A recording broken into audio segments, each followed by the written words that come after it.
Hattons has to be commended for taking on as a special commission one of these very distinctive wagons, and Oxford Rail have excelled themselves.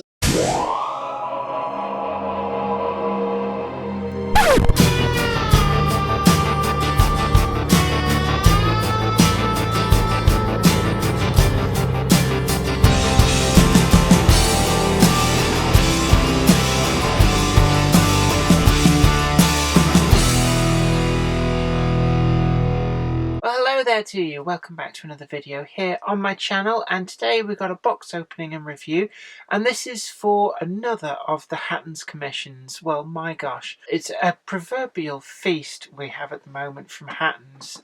So many special commissions, and I thought we'd take a look at this. It's an item of rolling stock, so without further ado, let's take a closer look. We can see here what we've got is it's the pretty standard Oxford Rail box that we've become used to, but the giveaway here is this little sticker on the cellophane window signifying this as being a special commission that Hattons have commissioned from Oxford Rail, and it's for the ICI limestone hoppers, and these are pretty iconic wagon actually. They were very long lasting. They were introduced in the 1930s and they ran actually all the way through to the 1990s, so there's quite a variety of motive power that they would have worked with, and it just really is testament to these wagons as to how well designed for their role and how well built they were that they lasted that long. And it's something that a lot of people have requested in model form for quite some time now, and Hattons has delivered, working in partnership with Oxford Rail. So there's about, I think it's 14 different running numbers and livery options, which, as you can imagine, having been in existence and being used commercially for that length of time, they've gone through quite a few iterations of ever so slight detail changes. But we've got the code number here, ICI 1005A, and the A suffix signifies that this is the second of the wagons to be delivered in exactly this livery but with a different running number. The idea being that you can very quickly put up together a train of these with different running numbers without having to go to all that effort of renumbering yourself, and that's really good to see. Let's just take this out of the packaging. It's a fairly standard Oxford Rail box, a little bit longer than what we would have seen with the regular wagons, but there we are, carefully does it. They are actually quite robust, so I'm not too worried about throwing it around. All of these models are pretty well done, and unlike some of the locomotives, actually the detail on this is pretty well stuck to it, so I'm not too worried about bits coming off. But just look at this. I have to admit, when I first got this out of the packaging to have a quick look at it when I bought it from Hattons, it just blew me away. The chassis for me really is one of many standout areas on these. So I've got it upside down here, and you can see all the way through it, all of this sort of crisscross girder effect is perfectly rendered on this. I'm looking at this, and it must be quite a few separate parts that have been assembled together to make this wagon, because I can't really see any other way that some of this very fine detail, like with these cross girders, could have been done. But the price is, well, it's staggering. Just when you see what's got into these, how they've been able to deliver these for the price they have, it just shows that Oxford Rail is taking the model railway world by storm. And it was only a matter of time before people started commissioning stuff from them. If we look around the rest of the wagon, we've got some pretty fine riveting detail on the side here, and also the signature of these wagons was the raised ICI logo on the side, and running my finger over there, these do appear to have actually, looking quite close there, yeah, they are actually separately applied letters, so we get a very crisp demarcation between the white of the letters and this sort of stone slaty grey, greeny grey colour of the body hopper side. It is very crisp because these are separately applied white letters. As you can see, we've got the black-backed tops panel, so that denotes this wagon pretty much in its very latest livery iteration. I know that Hattons have done them with the tops panel just sort of stenciled on, so these are available in quite a few different liveries. Going further back, we've got those suitable for the slightly earlier BR period, and also from the period when they ran on the, I believe it was the London, Midland and Scottish Railway, working as they did from the stone quarries right through to places like ICI at Northwich. There was another company that ran a fleet of these similar designed hopper wagons, and I believe that Hattons have tooled up for the slight minor detail variances between the ICI hoppers and those that were built for the other company. But this really, I know I've gushed a lot about some of these new items that are coming through, but really, just when you think that the quality of these models can't get any better, something like this comes along, and for something as rudimentary and basic as a mundane item of rolling stock, the amount of attention to detail on this is just staggering. I still can't get over how the see-through nature of that chassis has been able to be done in such a fine level of detail, and yet there's no flex in this wagon. When you try and flex it a little bit, it doesn't flex. It hasn't compromised its structural integrity at all. We've also got a perfect rendition of the bogies on there with the metal 3-disc wheels. It has to be said, though, that Oxford Rail with their wheels, they've fallen for the same issue which I have with the Hornby wheels of the same design, and that's that they are flush-backed and then they inset far more than the real ones would be. And I do have to say that I think that Bachmann are the only manufacturer who's really got this style of wheels perfectly correct. But, you know, from normal viewing distances, actually these aren't too bad, and they're helped by the fact that they do appear to be blackened metal, so they don't stick out quite as much as some of the Hornby wheels I've seen on models have done. We've also got separately applied vacuum accumulators, and we've even got the vacuum pipe running from factory fitted vacuum hoses on there, and you can see it running the length of the wagon and correctly matching up with the vacuum hose on the other end. I mean, the amount of separately applied bits and pieces on this is really quite amazing, and they are just so finely done, and everything is perfectly located where it should be. So I'm not seeing any unsightly gaps. All of these gussets down the side, they fit snugly both to the chassis and also to the hopper body as well.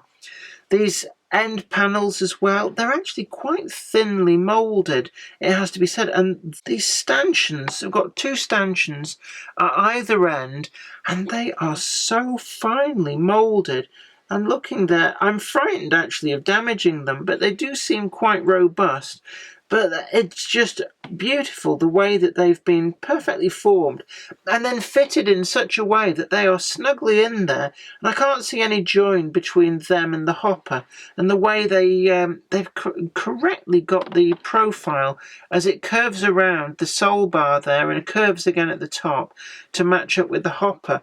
They really have captured the likeness of these wagons perfectly. If we look down inside them there, I don't know how well this is going to come out. We've got the insides are finished in this sort of white colour. Now, they would have originally carried limestone, so actually this whiter colour works quite well for a wagon that would have probably become quite white and dusty in use in traffic. But these bottom doors, they're separately applied mouldings, and we've got like a strut and a pair of gussets and a strut with an air gap underneath, correctly fastened in there above these bottom doors.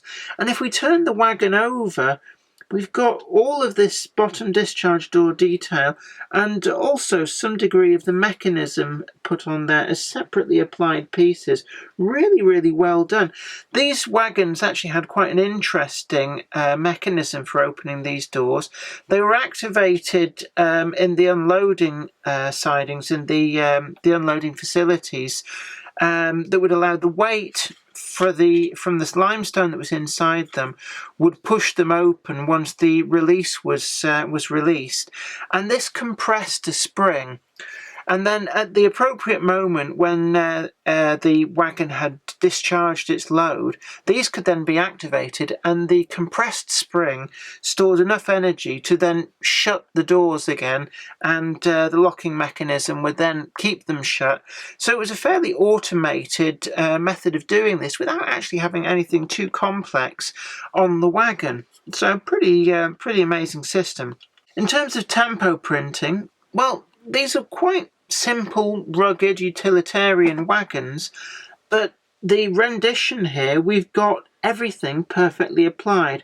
It's all tempo printed. We've got the TOPS data panel with the wagon number. It's all perfectly legible and very nice and crisply done. We've also got an awful lot of stuff on the sole bar there, picked out in whites, yellows, blacks, and I can't read any of these with my naked eye, but I've got every faith that they're going to show up just perfectly under magnification. We also have a separately applied handbrake. There is some tempo printed, they look like instructions on there, so it'll be interesting to see under close magnification just exactly what's printed onto there. The buffers on the end, these do appear to be turned metal, and they've been chemically blackened by the look of it. There is a little bit of a silver edge to them, and I'm not entirely sure whether that's just where the chemical blackening hasn't quite been applied all the way down the bit there, but on the other hand, it actually does work quite well. It has that kind of silvery look to it that the buffer shank there, it actually, maybe that's been applied by design. It certainly works. It looks like a proper buffer. So I'm going to give them the benefit of the doubt on that. I think that has actually been separately silvered to give the impression of the hydraulic buffer. So even though they don't push in, they're not sprung loaded, but they do actually look good enough that you could well believe that they would work. Now, the couplings are, for me, the biggest area of detraction on these wagons. We can see there they're fitted into NEM pockets, and the actual couplings themselves, I think, would probably have benefited to have been rendered out in the same colour as the rest of the body sides. In this black, they're somewhat obvious, and they stick out a little bit like a sore thumb. And that also highlights the fact that there's no close coupling mechanism on these wagons.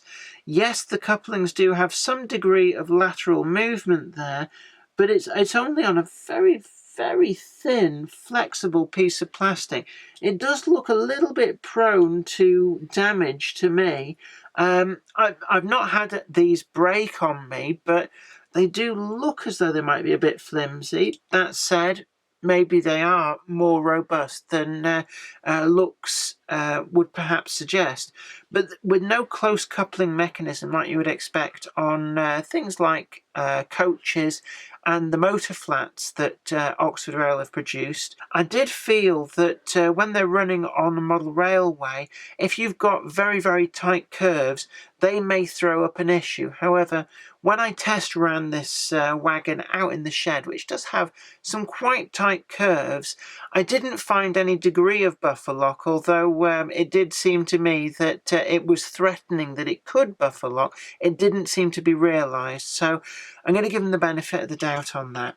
Overall, I have to say that this wagon gets a good solid 9.8 out of 10.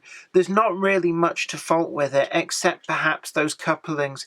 Everything else is produced to, well, above and beyond the call of duty.